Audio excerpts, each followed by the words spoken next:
Muy buenas noches. Soy Paola Moraga, directora ejecutiva del Festival Musical Chiloé. En el marco de nuestra 12ª versión, hemos organizado este segundo conversatorio, titulado Chile en Cuatro Vientos, encuentro en el Ensamble Antara con Gastón Sublet, que tratará sobre la historia de esta emblemática obra. Los dejo entonces con estos dos actores relevantes de la cultura y de la música chilena, el musicólogo y esteta Gastón Sublet y el Ensamble Antara, dirigido por el destacado flautista Alejandro Lavanderos.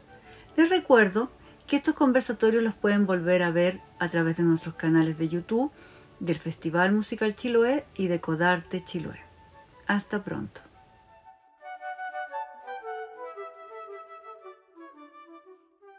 Estamos aquí con nuestro amigo Gastón Sublet y los miembros del Ensamble Antara, a los cuales, ¿no es cierto?, voy a presentar: Jorge Garrido, Fernando Figueroa y José Ignacio Orellana.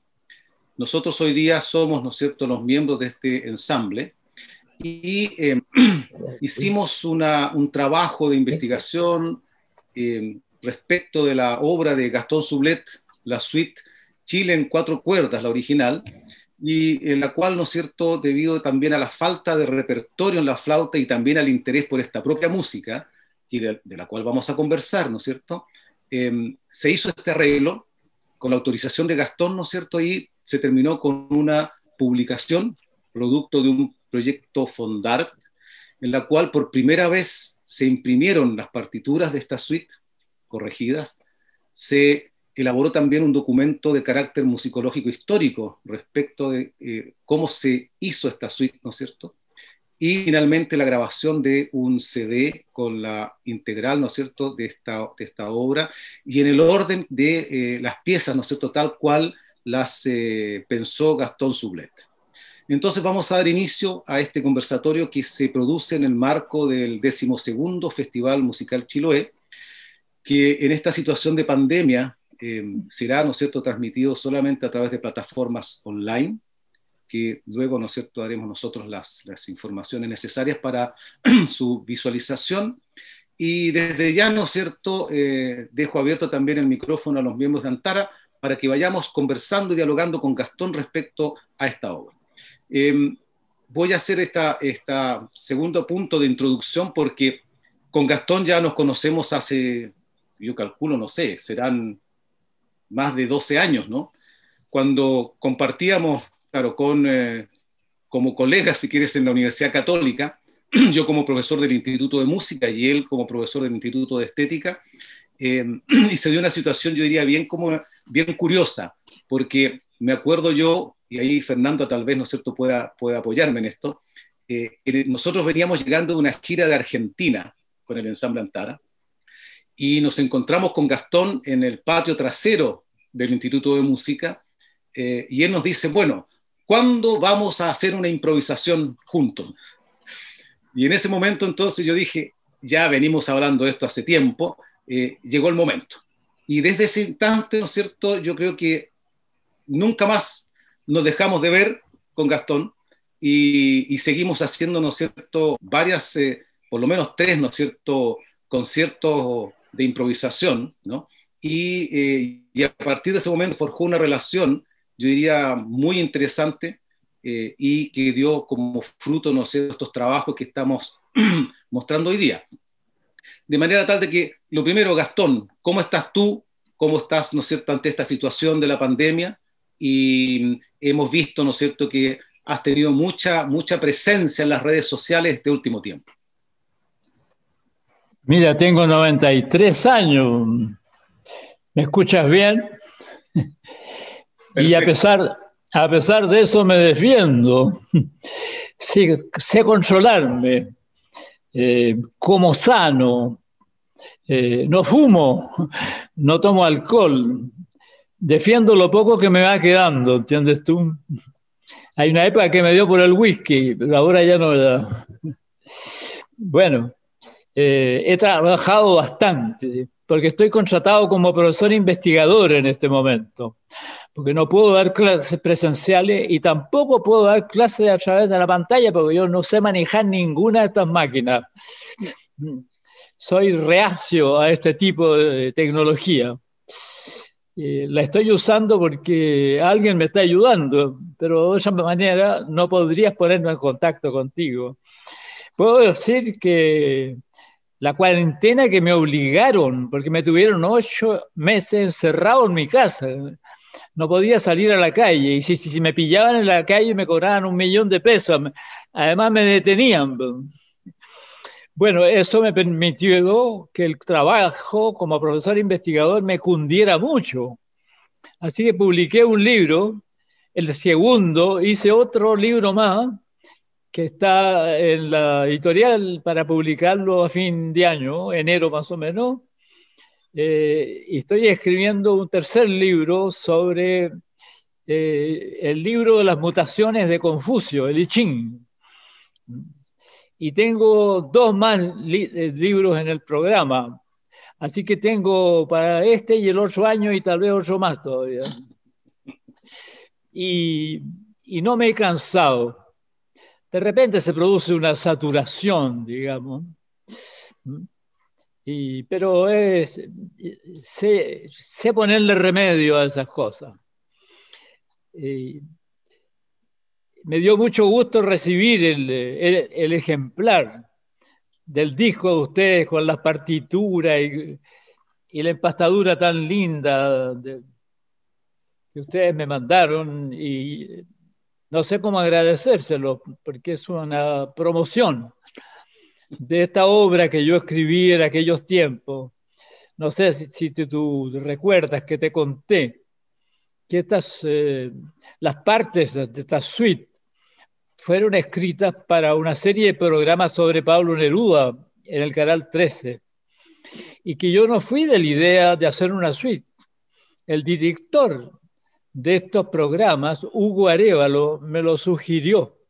Me dijo: has compuesto ya más de 15 fragmentos tomados con temas recopilados por Violeta Parra en el territorio nacional, y eso forma una suite, me dijo. Organízalo, ordénalo, y yo te aseguro que resulta una suite muy novedosa. Bueno, él me dio la idea, yo junté estas piezas con las que calzaban unas con otras con una especie de solución de continuidad, y resultó una suite que la tocan todos los cuartetos de Chile. Y te voy a decir más, hay una versión para orquesta sinfónica en Estados Unidos que fue tocada por una orquesta juvenil norteamericana que visitó Chile y se estrenó en el Palacio de la Moneda cuando Michelle Bachelet era presidente. O sea que, vamos a decir que tu suite, ¿no es cierto?, ha conseguido una bonita difusión. Yo te quería comentar, fíjate que una de las razones también de que a mí personalmente me motivara, ¿no?, el arreglo de esta suite, y es que esa música se escuchaba en mi casa cuando yo era pequeño, ¿no? Y siempre se tarareaba, ¿no? Sobre todo yo diría que la introducción, ¿no es cierto?, de la obertura, fue la que como quedó en el colectivo, ¿no es cierto?, de la gente, a propósito también de la música de Violeta Parra, ¿no es cierto?, que en el fondo es el arreglo instrumental, ¿no es cierto?, de esa canción, ¿no?, de Vivan novios y padrinos, ¿no? Sí. ¿Qué te parece, Gastón, si comenzamos, ¿no es cierto?, escuchando esta primera obertura, ¿no es cierto?, de la suite? Ya está, pues.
nuestra experiencia como ensamble ha sido muy bonita y muy enriquecedora tocando la suite.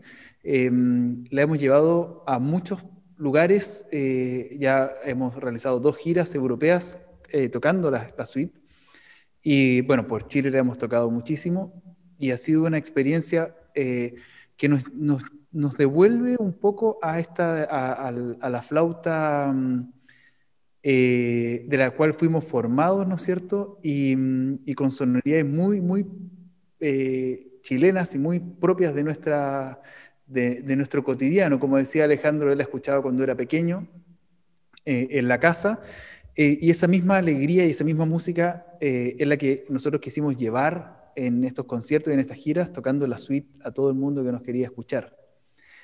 No sé si usted tiene alguna experiencia o anécdota que nos quiera comentar, sobre todo en los momentos en los cuales por primera vez se empezó a tocar esta suite con los cuartetos de cuerda, maestro. Sí, mira, lo que yo recuerdo así en primera instancia es la sorpresa de Pablo Neruda mismo, que no se imaginó nunca que la música que iba a acompañar sus programas era este tipo de música, porque él conocía a Violeta y la había oído cantar, tanto composiciones de ella como música recopilada en la tradición oral. Y no se imaginó nunca que un cuarteto de cuerda podía hacer eso, porque así se grabó al principio, ¿no? O sea, él estaba muy sorprendido y muy gratificado de que fueran solamente temas del folclore chileno los que acompañaban sus programas. Recuerdo haberla oído también en conjuntos más grandes. Por ejemplo, la orquesta de cámara de la Universidad Católica que dirigía Fernando Rosas. Él hizo ejecutar varias veces esta suite en la capilla del Campus Oriente, y supe que en las giras que hacía por el país también la ejecutaba. Después se difundió la partitura. La partitura se difundió no por haberla impreso, porque la impresión de la partitura fue muy posterior, sino sencillamente porque uno y otro la fotocopiaban y se las pasaban por tradición de mano a mano.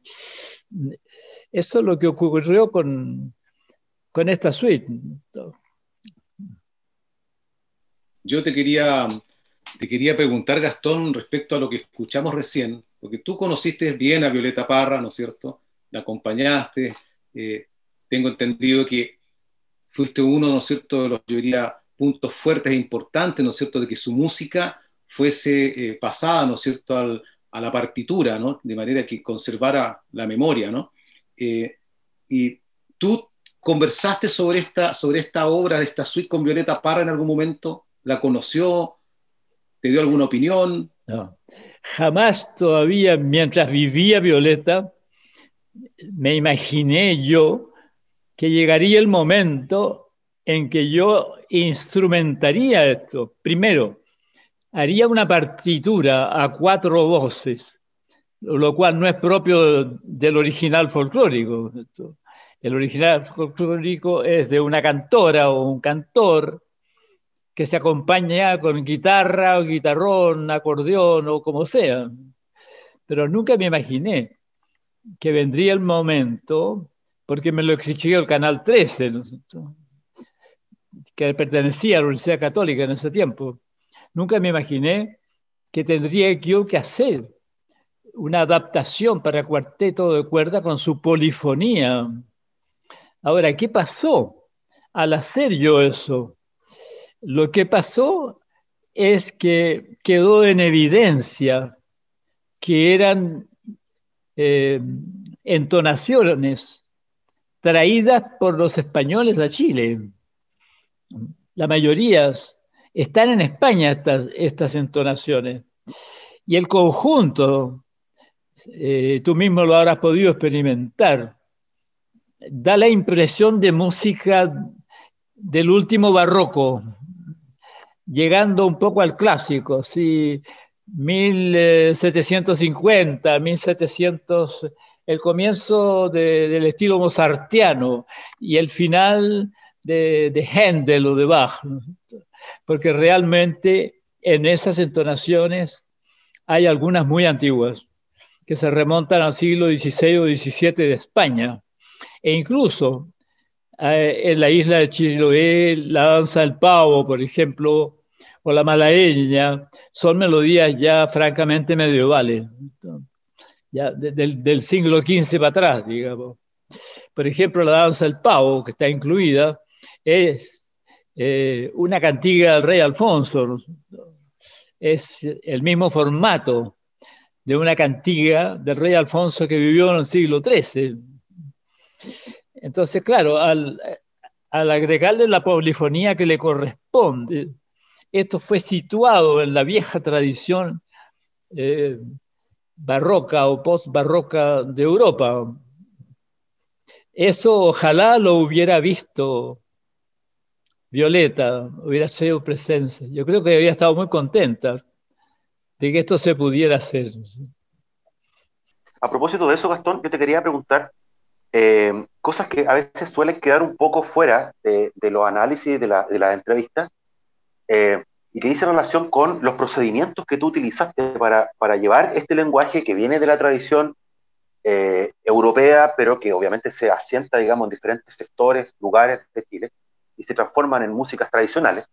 ¿Cómo fue el proceso de llevarlos, esos cantos, a un lenguaje, si se quiere, más europeo, más relacionado con la tradición clásica, particularmente con lo que fue el cuarteto de cuerda y posteriormente con lo que nosotros pudimos hacer con el cuarteto de flauta? ¿Qué nos podrías contar con respecto a ese procedimiento? ¿Cómo lo enfrentaste? ¿Cómo lo pudiste llevar a cabo? Mira, te voy a poner un ejemplo. La tonada La Malagueña de Chiloé es una gallarda, es una danza típica del siglo XVI europeo. Y se encuentra en una recopilación de danzas publicada en París en 1530. O sea, ahí tienes un ejemplo tú de que esa entonación fue traída por los españoles acá y pertenece pero claramente, literalmente, a una gallarda que era un tipo de danzas que se bailaban en todas las cortes europeas, especialmente en la corte de Francisco I de Francia. Ahora, yo le pregunté al profesor Carlos González, que era indigenista, que cómo explicaba que una gallarda francesa del 1530 se encontrara en Chiloé. Él me dijo, mira, puede ser, porque el segundo apellido mío es Vargas, y un gentilhombre de apellido Vargas estuvo mucho tiempo en la corte de Francisco I. Y ellos, la familia de él, es los primeros Vargas que llegaron a la isla de Chile. Él me dio esa explicación. Pero puede ser que no sea efectiva, pero es bien aproximado a lo que pudo haber ocurrido. Ahora piensa tú que la corte de Francia era siempre como un modelo de protocolo, de estilo, para toda Europa, como también la corte de los Medici en Florencia. Entonces, ahí tienes tú un ejemplo. Ahora, en cuanto a la danza del pavo, el gallo está cegando, el gallo está cegando, la gallina está tostando. Eso es puro medioevo español. Eso es medioevo céltico, con ese tipo de canto típico de los celtas que invadieron España. O sea, eso es lo más antiguo que tenemos en Chile, siglo XIII, siglo XII. Bueno, si lo importante no es que de dónde venga, es que el pueblo lo hace suyo y pasa a ser chileno. Por ejemplo, una manta mapuche con fondo negro, greca, blanca, e influencia peruana, influencia incaica. Las mantas, yo diría, de estilo exclusivamente chileno, son de otro tipo. Pásame esa manta de aquí. Aquí te voy a mostrar una manta sin influencia incaica, ¿no es cierto? Esta es la típica manta chilena, siglo XVIII, siglo XIX. Así eran las mantas que existían aquí en Chile en tiempos de Bernardo Higgins y San Martín. De hecho, las tejedoras chilenas le hicieron a don José San Martín, como libertador de Chile, le hicieron una manta con este tipo de decoración. La greca no está presente, pero la greca es de influencia peruana. Esto lo digo para que no se piense que por venir de otra cultura, un elemento como una entonación, como un tejido, deja de ser chileno. No, si lo importante es que el pueblo lo hace suyo. Hay muchos refranes que fueron elaborados en Chile por la sabiduría de nuestros sabios populares anónimos. Pero también hay muchos refranes que vienen de España, del pueblo español. Pero lo importante es que el pueblo chileno los ha hecho suyos y los repite aún habiéndolos recibido en el siglo XVII o XVIII. Lo mismo te digo de las entonaciones que formaron esta suite Chile en 4 cuerdas. Al yo calcular, yo soy musicólogo, al yo sentir que es una melodía antigua y que ciertamente no nace de aquí, sino que viene de afuera, yo la armonicé conforme al estilo original. Por eso que da la impresión de una suite barroca, o a veces hasta de música del Renacimiento, o del siglo de oro español, ¿no es cierto? No sé si contesté tu pregunta. Sí, de hecho, esa idea como de la estética del siglo de oro, por ejemplo, siento yo, está muy presente en el trabajo que hiciste de adaptación de La Danza del Pavo, por ejemplo, a diferencia de otras que, claro, tienen esta sonoridad más barroca. Por eso te preguntaba, ¿no? Porque, claro, enfrentarse con estos cantos y llevarlo a ese lenguaje es complejo cuando obviamente la investigación no está, digamos, muy profunda. Pero tú nos estás contando que efectivamente hubo una investigación, hubo una identificación de esos cantos con su procedencia, ¿no? Entonces, eso obviamente le da una coherencia a la obra que al tocarla, al estudiarla, uno la siente. Por eso te lo preguntaba. Sí. Bien, yo los quiero invitar a que escuchemos 2 movimientos de esta suite. Ya vamos a hablar el porqué de esto, ¿no? Pero la primera es verso por despedida del angelito y verso por el fin del mundo. Luego volvemos.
Gastón, yo me he dado cuenta que en tu suite hay por lo menos casi la mitad, ¿no?, de entonaciones y cantos que tienen que ver con esta relación del canto a lo divino, ¿no es cierto?, y a lo humano. Está estas que recién audicionamos, ¿no es cierto?, y a las cuales se le siguen, ¿no es cierto?, el verso por sabiduría, y luego verso por el nacimiento de Cristo 1 y verso por el nacimiento de Cristo 2. La pregunta mía es, ¿por qué esto y no otra cosa? Cuando hiciste, ¿no es cierto?, esta música. O sea, el interés tuyo, ¿no es cierto?, respecto a estas músicas, ¿no es cierto?, tiene que haber venido porque en primer lugar las habías escuchado, las conocías, ¿no es cierto? Pero eso podría ser una razón, pero la de fondo es ¿por qué utilizarlo, ¿no es cierto?, como material para tu suite? Mira, Violeta recopilaba de todo tipo de entonaciones. Recopiló tonadas del siglo XIX, de letra sentimental. Recopiló canto a lo poeta, que puede ser remontarse muy antiguo en la música española. Y estábamos de acuerdo, tanto ella como yo, de que tal vez lo más interesante como música que podía encontrarse en los campos de Chile era el canto a lo poeta. Ella me explicó que el canto a lo poeta era una exclusividad de los hombres, que no era para las cantoras. Las cantoras son tonadas, ¿eh?, y toda su variedad, pero el canto a lo poeta es solo para hombres, pero que ella es la única mujer que se metió en ese ámbito y fue bien recibida por los cantores. Los cantores no le dijeron que era una intrusa, sino que todo lo contrario, la alentaron a que ella cultivara el canto a lo poeta, y el que era más anciano de los cantores de Puente Alto, don Isaías Angulo, llamado el Profeta, le regaló su guitarrón, y don Emilio Lobos le enseñó a tocar el guitarrón. Ella tenía un especial interés en este género llamado el canto a lo poeta, y eso era estimulado por Nicanor, que opinaba que la forma estrófica del canto a lo poeta, o sea, la décima, era la forma poética más perfecta que jamás había existido en la literatura europea. Data del siglo XVI español, y fue creada por Vicente Espinel. Por eso las décimas se llaman espinelas, y tanto que ella escribió su autobiografía en décimas. Y la payadura en Chile, por lo general, se hace en décimas, no en cuartetas, ¿no? Entonces, el interés de ella por esas entonaciones arcaicas me lo transmitió a mí. Eso no quita que la suite tiene varias tonadas del siglo XIX. Algunas, dos de ellas, recopiladas por Margot Loyola, porque el material mayoritariamente es recogido por Violeta, pero también hay elementos aportados por Margot Loyola y por los dos mejores discípulos de Violeta, Gabriela Pizarro y Héctor Pavés.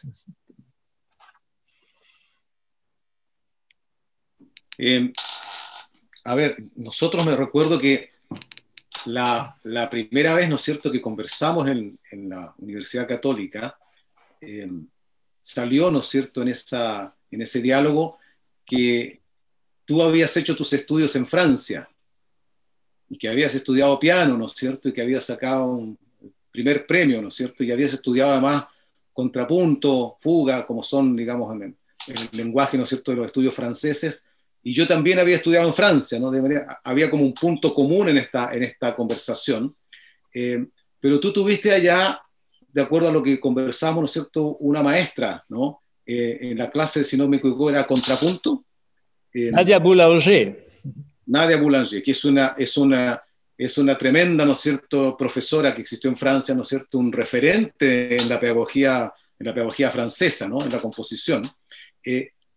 Curiosamente también fue profesora de Astor Piazzolla, ¿no?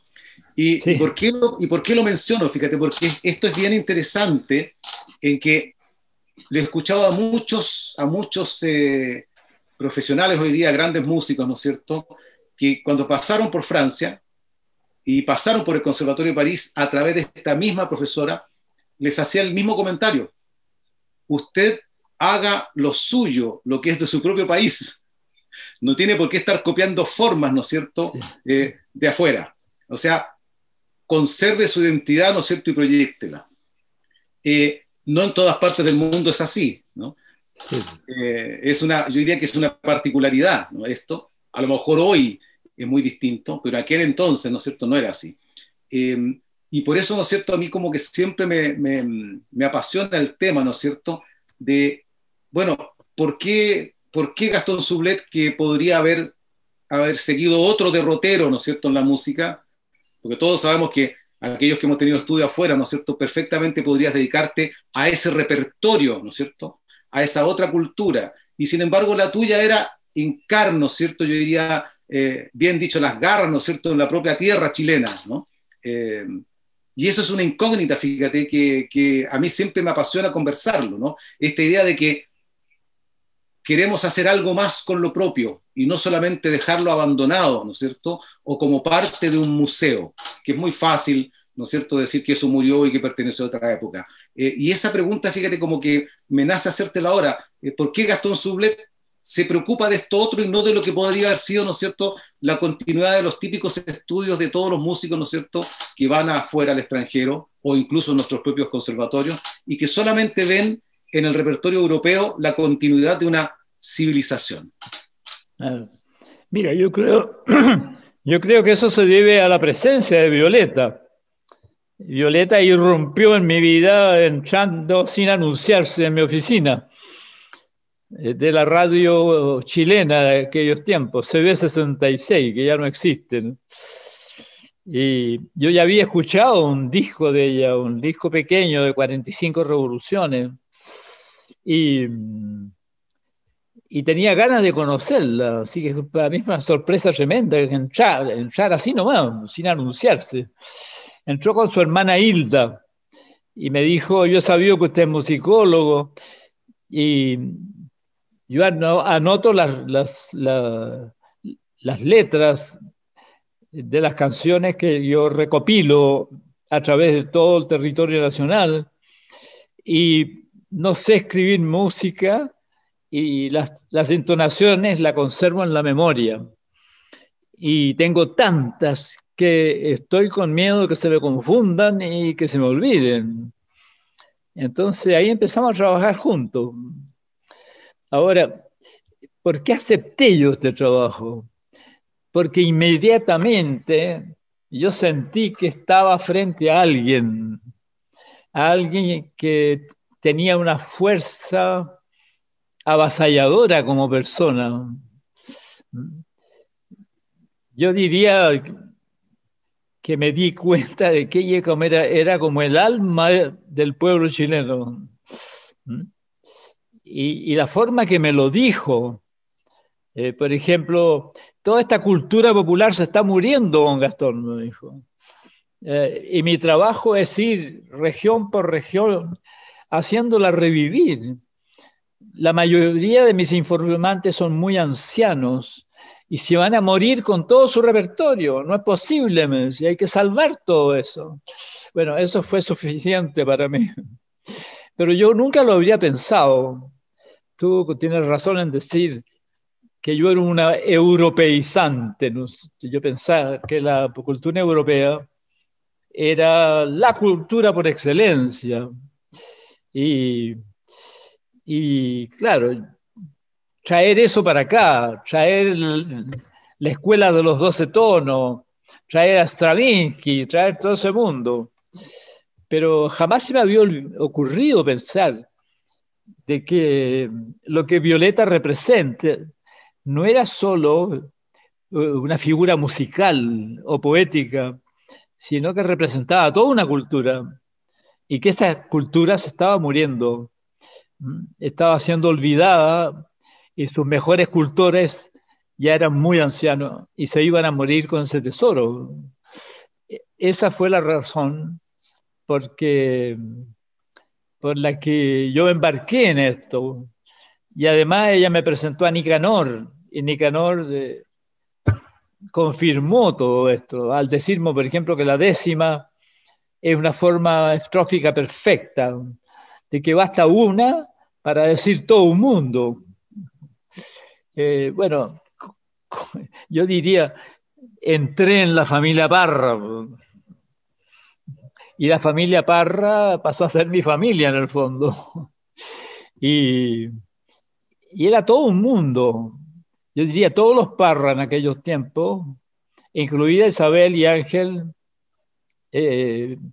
eran parte de esta misma cruzada de hacer renacer lo que se estaba muriendo. Esa es la razón. Tal vez, fíjate, Gastón, una reflexión, digo yo, en cámara, ¿no es cierto? Porque esto lo hemos conversado otras veces en el marco, ¿no es cierto?, de nuestro encuentro de conciertos, qué sé yo. Pero, ¿a qué atribuirías tú, ¿no es cierto?, esta suerte como de... Yo hoy día ya no diría desprecio porque eso ya fue, ¿no? Pero igual, fíjate, este abandono, ¿no es cierto?, de la academia, en el fondo, por construir sus bases, sus pies desde nuestra cultura. ¿A qué atribuyo eso yo? ¿Esa es tu pregunta? Sí, una reflexión sobre eso y tu experiencia. Sí. Mira, la academia está manejada por una racionalidad especial.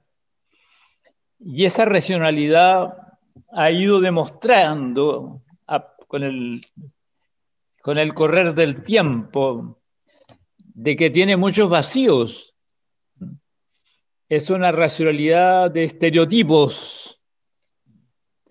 Ha tenido mucho prestigio en el pasado, pero hoy día hay mentalidades críticas que, con buenas intenciones, por supuesto, ven los vacíos de esa racionalidad y de esa manera de enfrentar el fenómeno cultural.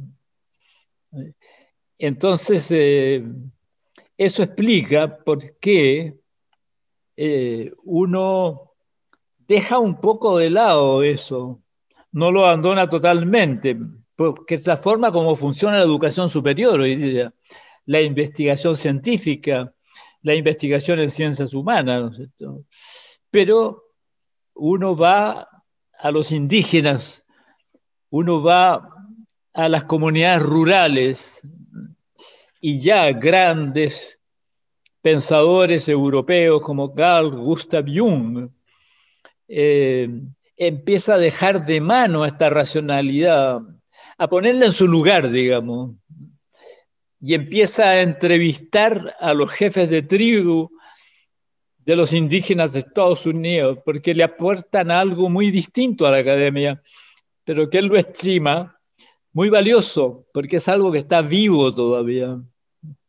O sea, es muy distinto tener un mundo que tener una visión del mundo, nada más, ¿no es cierto? Es muy distinto. Y según Jung, los indígenas tienen un mundo vivo. Nosotros no tenemos un mundo vivo ya. Tenemos una visión del mundo, ¿no? Y le imponemos a la naturaleza el diseño utilitario del hombre y la destruimos. Bueno, esas son en parte las razones por las cuales un hombre como Jung investiga a los indígenas, investiga el folclore. Y bueno, eso de alguna manera está avanzando lentamente, sin que sea un líder el que lo inventó y se lo propuso a los demás, ¿no es cierto? es un fenómeno espontáneo en el mundo. Es un fenómeno espontáneo que dentro de lo que tú me preguntas está también por qué yo me interesé en los indígenas, de qué manera entré en el mundo indígena. Un profesor mapuche de la Universidad Católica que enseñaba Mapudungun me dijo, por cosas que me ocurrieron a mí extrañas, que van más allá de la lógica, a lo mejor el pueblo mapuche lo anda buscando a usted, don Gastón, me dijo. Bueno, en realidad el pueblo mapuche no me necesita, no. En realidad era al revés. Era yo que necesitaba al pueblo mapuche para que me aportaran algo distinto a esta racionalidad en que yo me había movido siempre. ¿Ah? Y yo me metí hasta el cuello en esto. Igual que como me metí en la cultura criolla rural, me metí en el mundo de la cosmovisión, de las prácticas rituales y de las formas de vida del pueblo mapuche. Fíjate, Gastón, que justamente el origen de este proyecto Antara, ¿no?, en el cual estamos aquí reunidos, encuentra un antecesor en otro Antara anterior a este, que yo hacía parte cuando era adolescente, ¿no? Esto vino a ser inmediatamente, yo diría, el año 74, ¿no?, de la dictadura, y tenía en el fondo el mismo, yo diría, la misma idea de construir, ¿no es cierto?, nuestro sueño cultural a partir, ¿no es cierto?, de lo propio, ¿no? Esto no es por negar, evidentemente, lo que uno aprendió con Europa ni lo que existe hoy, ¿no? Para nada. Sí, y me llama la atención porque cuando yo era pequeño recuerdo que mi padre, él era ingeniero químico y también tocaba el violín, ¿no? De manera que lo primero que se le ocurrió en música era que estudiáramos violín. Así que con mi hermano obligado a estudiar violín. Y curiosamente compartíamos entonces esta vida de la academia, que era el Conservatorio de la Universidad de Chile, ¿no? Yo diría con una de las cátedras históricamente las más conservadoras, pues, el violín. Y por otra parte, ¿no?, nos llevaba a recitales de Inti Illimani, qué sé yo, otros conjuntos de la nueva canción chilena, ¿no es cierto?, cuando era el año 72, 73, pues, ¿no? Y nosotros seguimos luego con ese Antara en la vía, ¿no es cierto?, de lo que fue, yo diría, el repertorio latinoamericano, y luego pasamos a las creaciones propias, ¿no? Pero compartiendo estos mundos sin ninguna división. Era como natural, ¿no es cierto?, transitar en esas aguas. Luego yo me fui a hacer mis estudios a Francia. Primero estudié parte, ¿no es cierto?, de historia en la Universidad de Chile.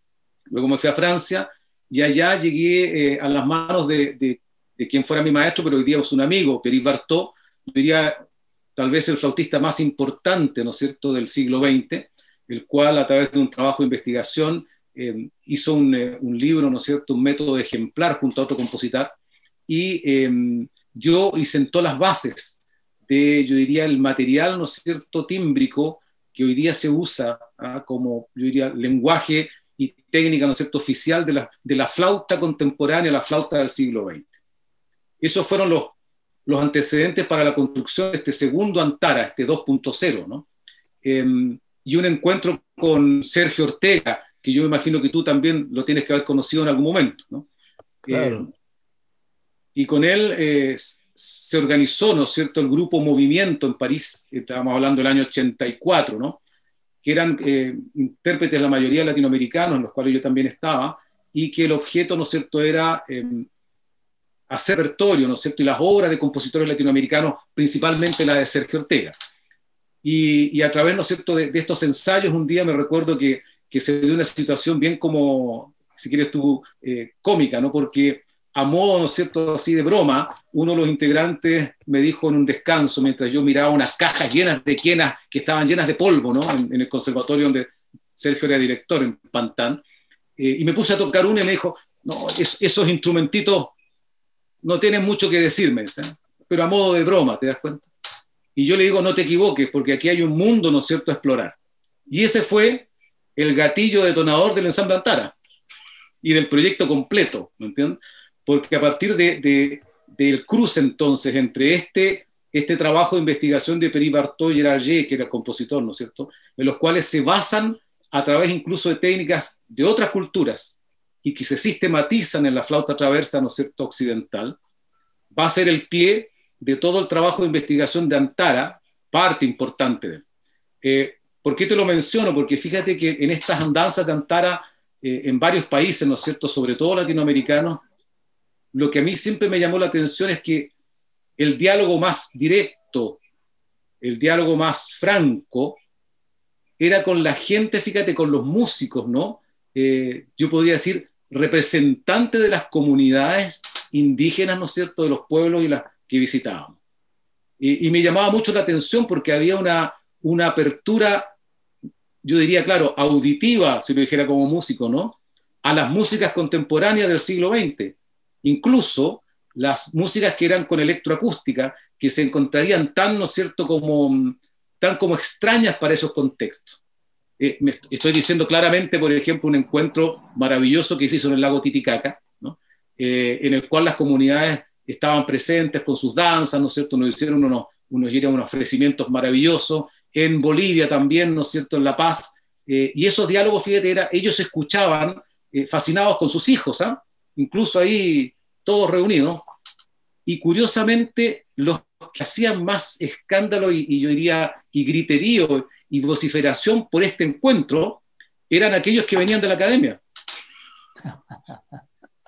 Era un caso curioso porque tú decías, qué raro, si yo Alejandro Lavanderos, pienso, ¿no es cierto?, en un creador, me imagino a alguien con la capacidad, ¿no es cierto?, de inventar, de crear cosas y que toma todos los materiales posibles a su alcance para darle sentido a algo, ¿no? Pero en la academia ocurría lo contrario. Esto que está acá se desechaba, ¿ah? Era un poco, fíjate, un sentido contrario, incluso yo diría el pensamiento de lo que se podría decir el proyecto de la contemporaneidad, ¿no es cierto?, la modernidad europea en el ámbito de la música. Es decir, trajimos los ruidos al mundo de la música, ¿no es cierto?, Edgar Varese, etcétera, y resulta que esto otro no era parte, ¿no es cierto?, o no podría ser parte de un proyecto, ¿no es cierto?, creativo, ¿ya? Siempre como dejándolo de costado, ¿no es cierto?, como si los indígenas, ¿no es cierto?, su cultura, etcétera, no tuviese el valor necesario como para ser integrado en esto. Por eso que te decía que yo encontraba tan apasionante, ¿no es cierto?, este diálogo contigo, en la medida en que también una persona que se formó y se educó, ¿no es cierto?, en otra cultura, sin embargo, se da cuenta, ¿no?, de la importancia, pero yo creo que eso, fíjate, no sería lo más interesante, no, es cómo llegar a concretar un proyecto sonoro a partir de eso, porque nos podríamos fiar, ¿no es cierto?, la idea de lo interesante que puede ser. Sí, es que estas son las materialidades que dicen que es posible, y no solamente se quedan en el discurso hablado, ¿me entiendes?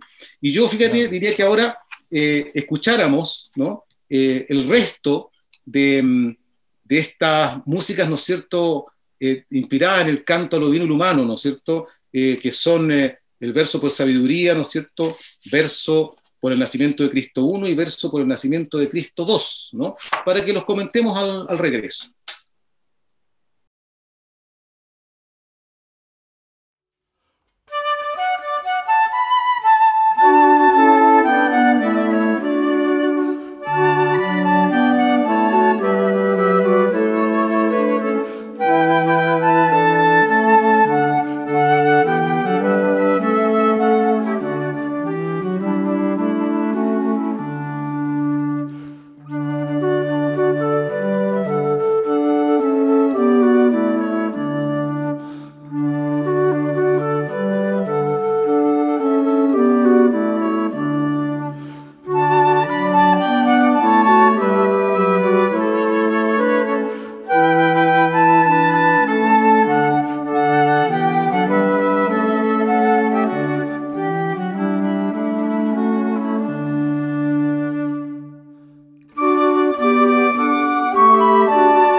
Bien, ya estamos de regreso. Atractiva la instrumentación, ¿no? Y el arreglo hecho yo diría, en los movimientos, ¿no es cierto?, aquí por Gastón. Gastón, cuéntanos tal vez un poco más sobre estos aires, ¿no es cierto? Por ahí yo leía, ¿no es cierto?, en la magnífica publicación, realmente quedó preciosa esa publicación del Chile en 4 vientos, ¿no? Es a todo lujo. La vamos a mostrar aquí, ¿no es cierto?, en el programa, por supuesto, porque realmente vale la pena. Escuchaba de repente por ahí, ¿no es cierto?, que algunas de estos aires habían sido recopilados por Violeta, ¿no es cierto?, por Margot Loyola también, de repente de encuentros con gente, por ejemplo, un peluquero. Era un joven de Salamanca, del norte chico, donde hay mucho cantor a lo poeta. Hay un centro importante en el norte chico, en la ciudad de La Serena y Salamanca, donde hay mucho cantor a lo poeta. Y Violeta pasó por ahí. La diferencia con Puente Alto y Melipilla es que en Puente Alto y Melipilla el canto no tiene pie rítmico, es declamatorio simplemente. Supe en el norte que había en este lugar un poeta. No tiene pie rítmico. En cambio, todas las entonaciones de canto a lo poeta que vienen de la región del norte chico tienen todas pie rítmico. Entonces, ¿cuál era tu pregunta exactamente? Un poco que nos comentara, ¿no es cierto?, estos orígenes de estas obras, porque una de ellas, por ejemplo, había sido recopilada, si no me equivoco, por Violeta, ¿no es cierto?, de un peluquero en Salamanca, ¿no? Un joven peluquero de Salamanca, justamente, le habló de que él era cantor de velorios y tenía un repertorio especial como cantor de velorio. Y ella le dijo, bueno, cánteme algunas de sus entonaciones. Y ahí le cantó una que yo considero que por su estructura debe datar del siglo XVI o XVII. Madre mía, ya me voy, para el cielo voy contento, dándole agradecimiento por toda mi creación, por toda mi creación. Ya, él lo cantó con una voz mucho más aguda. Ahora, lo interesante, cuando murió mi esposa, en este mismo living donde estoy, estaba el féretro, se llenó de gente. Y dije yo, no es bueno separarse de nuestras tradiciones populares. Y le canté los cantos de velorio que me había enseñado Violeta. Porque dije, si Violeta estuviera viva, si yo la contrato como cantora de velorio, yo sé lo que habría cantado, por eso lo voy a cantar yo. Eso es lo que te pudiera decir. Yo no sé por qué el canto a lo poeta en la zona del norte chico y en la zona de Melipilla y Puente Alto o Pirque tienen esta diferencia. Unos tienen pie rítmico y los otros no tienen pie rítmico. Eso yo no sé por qué es así. Pero tengan o no tengan pie rítmico, se revelan claramente como melodías bastante arcaicas venidas de España, ¿no? Estamos hablando hace ya un buen rato, en el fondo, de identidad, ¿no? De lo que nos define y de cómo nosotros nos reconocemos en lo que escuchamos, en lo que leemos, en lo que nos cuentan, y cómo nosotros también somos capaces de transmitir esto, de replicar. Cuando uno ve proyectos de orquestas infantiles, juveniles, me ha tocado ver varios, por motivo de trabajo, obviamente, si bien es cierto, hay una coexistencia de repertorio, de un trabajo repertorial, de música chilena, hay siempre una urgencia, hay una necesidad de acudir a este lugar común que es la música clásico-romántica.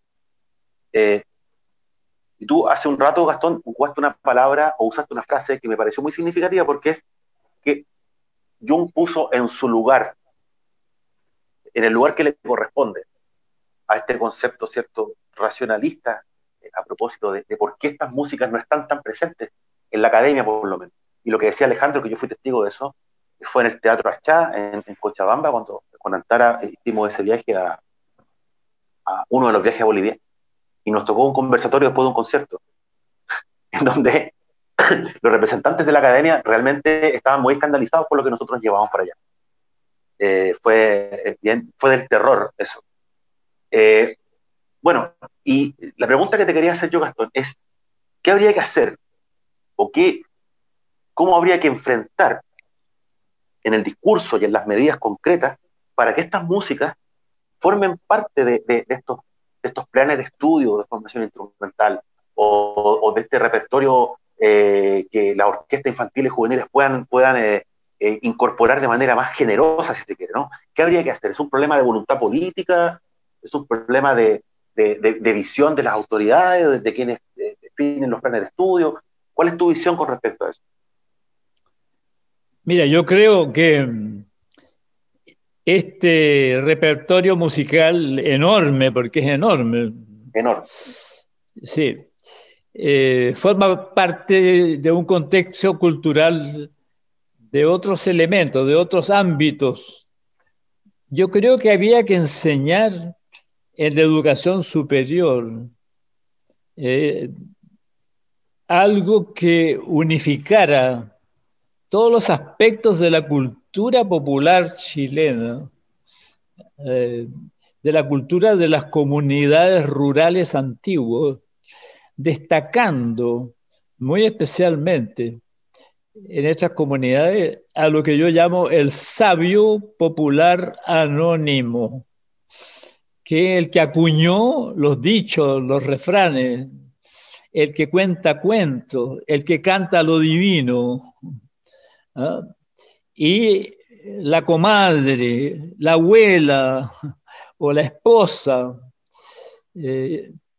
que también participa de esta cultura, sabe interpretar sueños, sabe contar cuentos, sabe dar consejos a la gente joven, le cita refranes que le corresponden justamente a la situación que están viviendo. Es un todo inseparable. Ese todo inseparable debe enseñarse en la educación superior, lo cual trae consigo también el repertorio poético musical.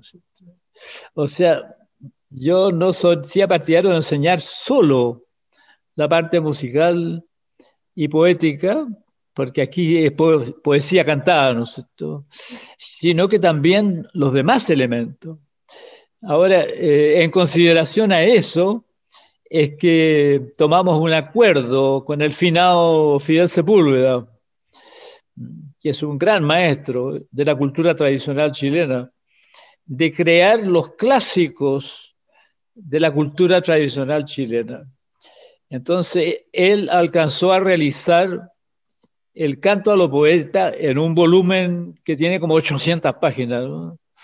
Hizo un ensayo introductorio sobre el tema que tiene más de 100 páginas y enseguida él publicó el mejor repertorio, la mejor antología de lo que se ha recogido del canto a los poetas en Chile.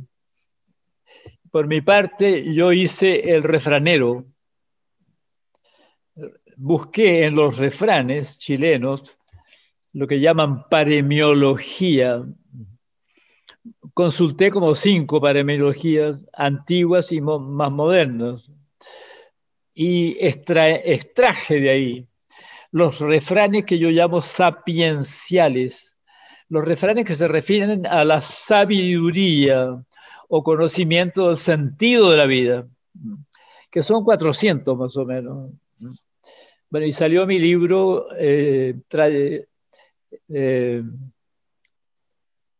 a ver, tradición oral chilena de sabiduría, o al revés, sabiduría de tradición oral chilena. Eso. Y fueron 2 volúmenes. Uno el refranero, y el otro los cuentos. También Fidel sacó otro libro enorme, conjuntamente con la DIVAM, ¿ah? La Dirección de Bibliotecas, Archivos y Museos. Otro libro también sobre los cuentos. Y pusimos como ejemplo, es curioso esto, es bueno que yo lo diga. La proposición se la hice yo a Fidel y le dije, mira, tenemos un ejemplo en la historia muy importante, que en la China antigua, el imperio antiguo entró en decadencia. Porque digamos que la historia de China se puede dividir en el imperio antiguo, la transición y el imperio clásico o confuciano. ¿Ya? Y Confucio, entre sus libros que dejó como herencia sapiencial para el pueblo chino, hay mucho recogido de la tradición oral popular,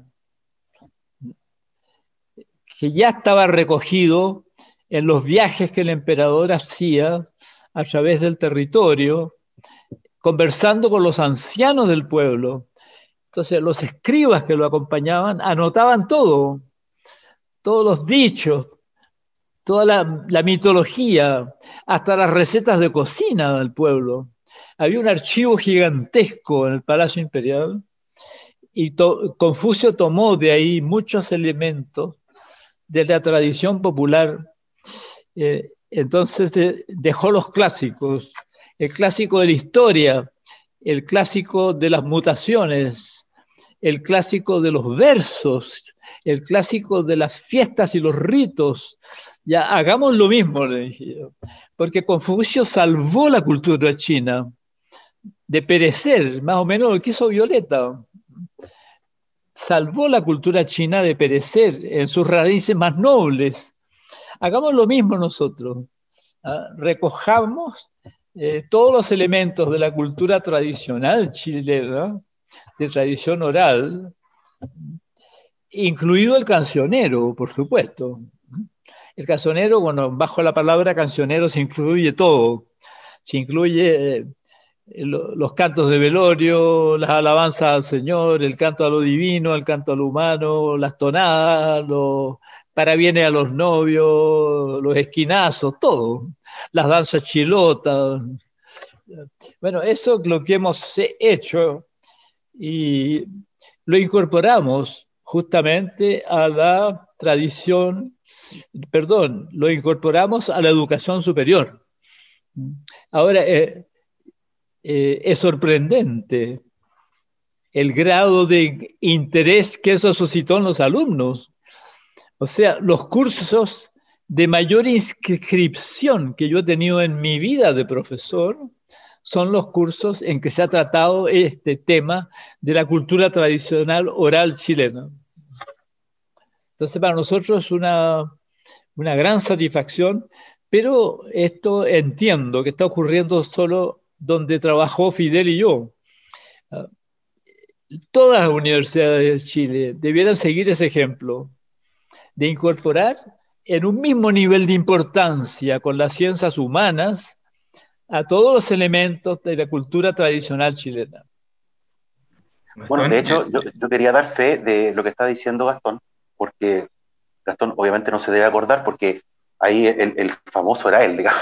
Pero cuando yo estudiaba en la Universidad Católica, que estética estaba cruzando un pasillo ahí separado de música, Fidel Sepúlveda justamente nos hizo clase en algún momento de una asignatura de historia de la música popular en Chile. Y justamente hablaba de Violeta Parra, analizaba textos de Violeta Parra, y claro, el interés que se producía dentro de la sala, a eso quería apuntar. El interés que se produce, yo creo que dice relación, y tiene mucha relación con que uno inmediatamente siente que hay algo propio, hay algo que le pertenece, hay algo de lo cual uno también proviene, o el abuelo, o el bisabuelo, o el papá, y eso obviamente crea un lazo identitario muy fuerte y una identificación con lo que se está diciendo. Y efectivamente fueron clases muy significativas, por lo menos para mí. Entonces, yo quiero dar fe de eso, y ojalá que en estos planes de estudio, que a veces son tan específicos, tendiendo siempre a la hiperespecialización, se tome, digamos, se recoja el concepto más de esto holístico, ¿no? De sentirse parte de un mundo más orgánico, no tan especializado, en donde se comprenda una forma y también a partir de esa forma de vivir el mundo, se pueda vivir también de manera distinta, ¿no? Yo creo que para allá, debiese apuntar lo que estamos conversando con respecto a la identidad y a este rescate de las tradiciones, ¿no? de un pueblo. Y también quería comentar algo parecido o sea, siguiendo ese mismo hilo, que le quería comentar a Gastón que en la Católica de Valparaíso, justamente esos ramos, esas asignaturas eran las que tenían más interés. Teníamos música de tradición oral con Marcelo Fuentes y danza tradicionales, que igual se puede tomar con Viviana Morales. Y son, claro, justamente se siente lo propio. Pero la duda igual me ha surgido en estos años de estudio, que la universidad tiene esto de que rescata la información y la enseña, pero ¿qué pasa cuando queda ahí solamente? O sea, ¿es un trabajo de los estudiantes, piensa usted, el darle continuidad, el darle una nueva visión, implementarlo en nuevas plataformas? ¿Qué piensa usted de eso? Mira, según lo que uno enseñe, si yo enseño nada más que música, puede que necesite un refuerzo posterior. Pero si yo enseño el refranero, por ejemplo, que ha sido mi caso, y los cuentos, les penetra en el inconsciente a los alumnos y no se sale nunca más. Todo lo que esos refranes dicen. Por ejemplo, el árbol de la vida es la sabiduría. O también, quien no cuida lo poco, mañana llorará lo mucho. Toda la noción del tiempo, el desarrollo orgánico del tiempo que hay detrás de todas esas cosas, ¿no es cierto? De todos esos decires. ¿Eh? El que sube como palma cae como coco. El que sube a un puesto que no le corresponde, no sé, sino por compadrazgo. ¿Eh? Después la vida lo castiga, cae como coco. Así. Hay refranes muy, muy profundos. Por ejemplo, solamente con ese refrán, el árbol de la vida es la sabiduría. ¿Qué entiende por árbol de la vida? El sabio popular, al decirlo, lo saca de la Biblia. Pero ¿qué significa en la tradición popular hebrea el árbol de la vida? Eso es muy importante, ¿no? Porque es verdadera sabiduría. Y ante eso, los alumnos se entregan completamente, porque la palabra sabiduría fue absolutamente excluida del lenguaje moderno. Entonces, volver a lo que fue la sabiduría que le permitió vivir en forma más humana a los pueblos, es algo que hoy día les atrae tremendamente.